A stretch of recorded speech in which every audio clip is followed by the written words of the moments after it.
What's going on? What's happening? What's happening? 392 Blurred Lines coming back at you with another quick video. First time coming to the channel, welcome to the channel. I'd like to thank all the new subscribers and all the older subscribers. Thank you guys for taking the time out to watch my videos. Right off the jump, I'm not an influencer, I'm an encourager. And today I'm going to try to encourage somebody to try something different. Today, as you can see, we got a Durango back behind me, and she's in need of some brake work. Once again, do I feel like doing it? No. Do I have to do it?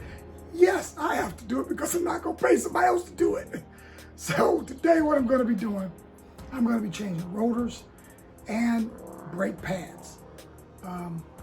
Reason being, it's not that it doesn't have good brakes. The fact of the matter is, you get that pulsating sensation when you apply the brakes.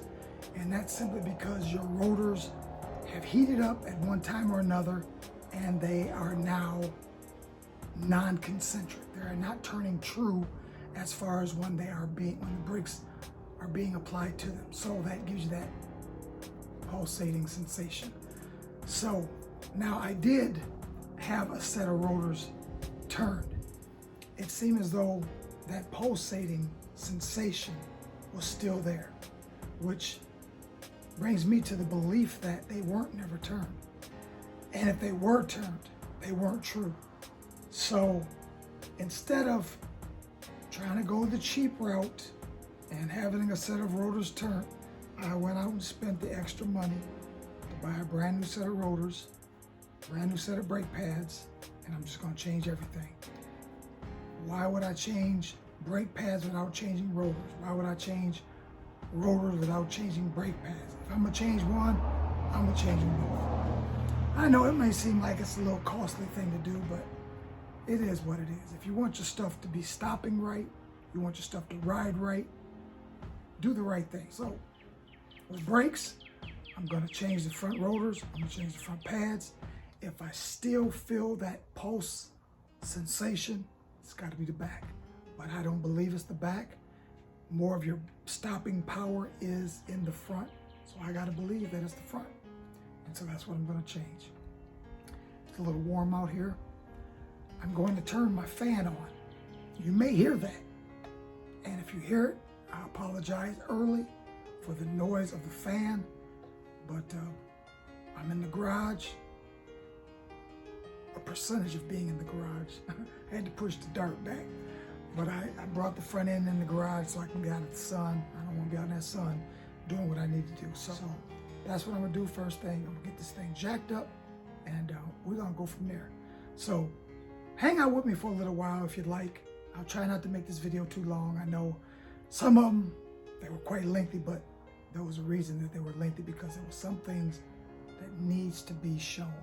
If I run into problems, I want to show you guys the problems. I'm not going to just jump over the issue because that can determine whether or not somebody else wants to try it for themselves or pay the extra money to have somebody else do it. So, with all that being said, I'm rambling.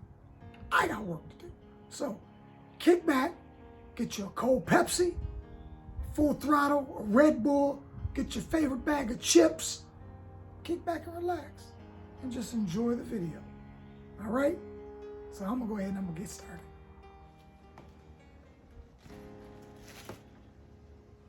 Okay, first thing I'm gonna do, I'm gonna go ahead and break these lugs loose. I haven't jacked it up completely off the ground yet, but I will do so as soon as I break these lugs loose. You may have a lock. It may be in your glove compartment. It may be in the back, but you should have a lock for your wheels. If not, you don't have to worry about it. But if you have one, you're definitely gonna need it. As I said, it's a little warm in here, so I'm gonna turn this fan on, and I'll put some music behind it so you don't have to listen to this fan. And when it's time for me to chit chat, I'll let you know what's going on.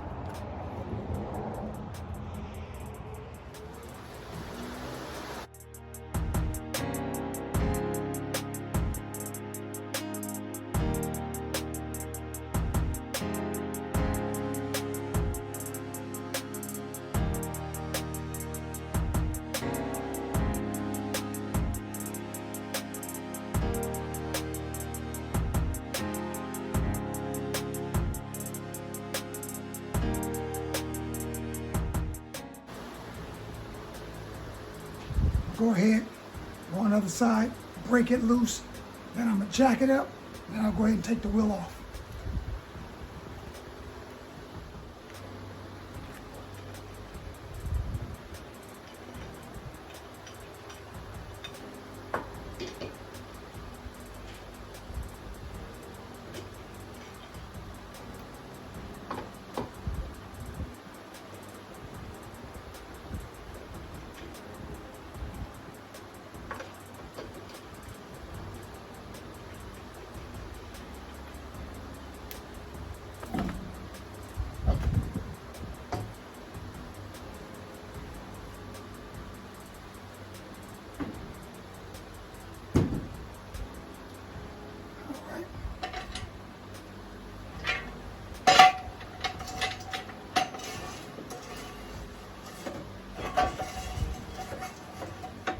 First thing we're going to do, we're going to take the calipers off. Actually, the first thing I'm going to do, I'm going to turn it to where I can get to the bolts on the calipers.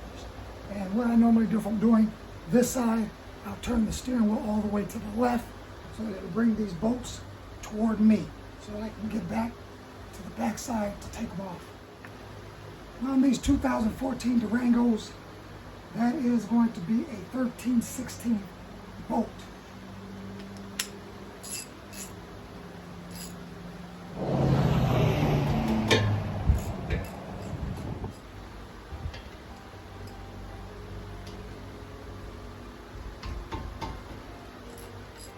Now, if I was just changing brake pads, I wouldn't take this whole assembly off, but I got to take the whole assembly loose because there's a bracket that holds the calipers in place, and that bracket has to be removed in order to take the rotor completely off. On these rotors, we have these little, well, they're not little. Actually, it's the size of this diameter, but it's an O-ring. That kind of helps hold the rotor in place. When you put that on, you put that O-ring on there, it holds the rotor in place so that when you get ready to put your caliper back on, you don't have a whole lot of issues with it. So we get a small screwdriver and take this O-ring off so that I can then take the rotor off. I myself just use a small screwdriver. In time, these begin to wear away. So if you get an opportunity to buy the new ones, buy them. I'm sure they don't cost very much.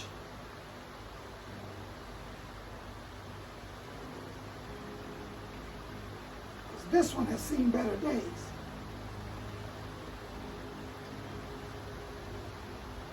As you can see, it's split.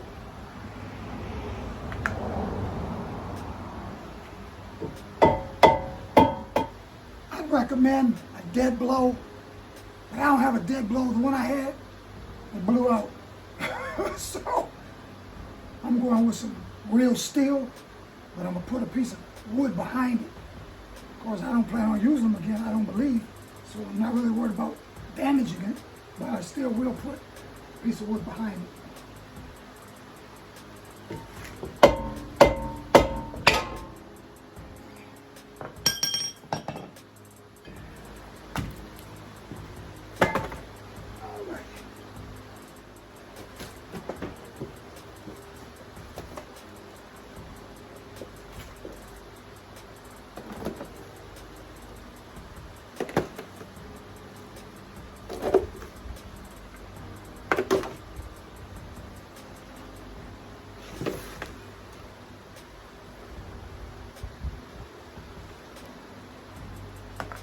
Looks of it, just looking at this, I know that somebody bought these, or bought this one. It was the wrong one, so they took it back. How do I know that? Because when you get these, they should be wrapped in plastic. I know that of a certainty because my old ones are in plastic that actually came with them. So this lets me know that somebody got this and it did not fit their vehicle. So they took it back. I can look at the dirt on it. See that dirt on there? it is what it is.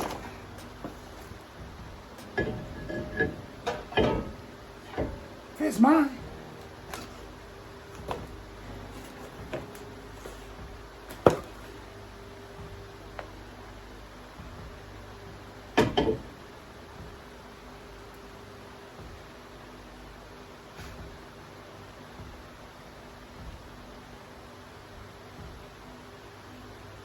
That's what that little O-ring does.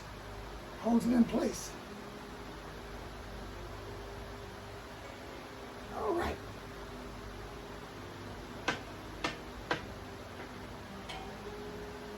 Now, we're going to take these brakes out of the calipers. See if we can't get those changed.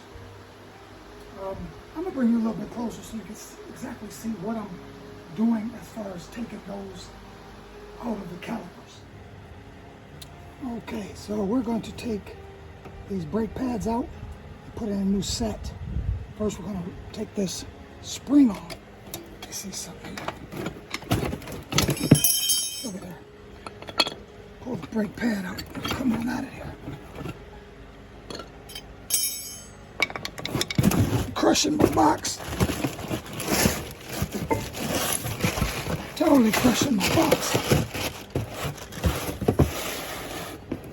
All right, I need to compress these cylinders, and the way to do that is with a C-clamp. First, change this. There we go, that's much better.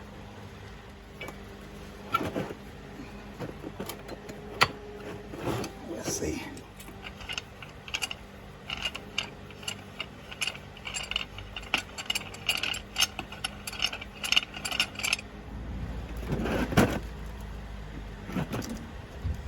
So, don't want to destroy that brake pad if I don't need to. There, it's just compressed now.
We'll put a clip on.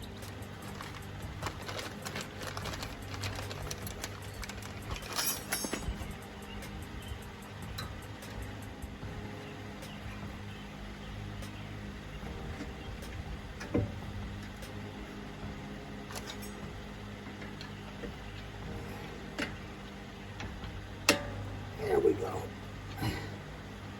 Snap right into place. All right, we have them changed out. I'm gonna do the other side, and we're gonna call that a wrap. So I'm gonna go ahead, while I'm here, go ahead and put the wheel on. Put the wheel on, I'll move to the other side. You've seen the gist of it pertaining to the changing of rotors and brake pads. All right, I'll get right back with you guys in a minute. All right, be back. and we done. Got it all taken care of. Now what we'll do, we'll fire it up. We'll get out there on the road with it, pump the brakes back up, forward, backward, make sure that they're doing what they're supposed to be doing. And we're gonna find out whether or not that solved the problem.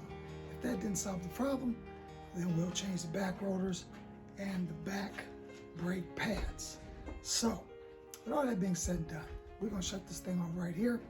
As I said before, first time coming to the channel, welcome to the channel. See the wife, she coming on up in here. Go ahead, she give a shout out. Oh, goodness. Hey everybody, what's going on? You can follow me on Instagram at Pompey Ashley. My Poshmark is Ashley Pompey and my YouTube is Ashley Pompey. Thank you, hubby. So be sure to shout her out. Especially if you like thrift hauls, Poshmark vlogs. Okay, well that being said and done. Hey, 2014 Dodge Durango Citadel, change rotors, change brake pads. If I can do it, you can do it. Once again, not an influencer, but an encourager. All that being said and done, 302 blurred lines coming at you. Peace out.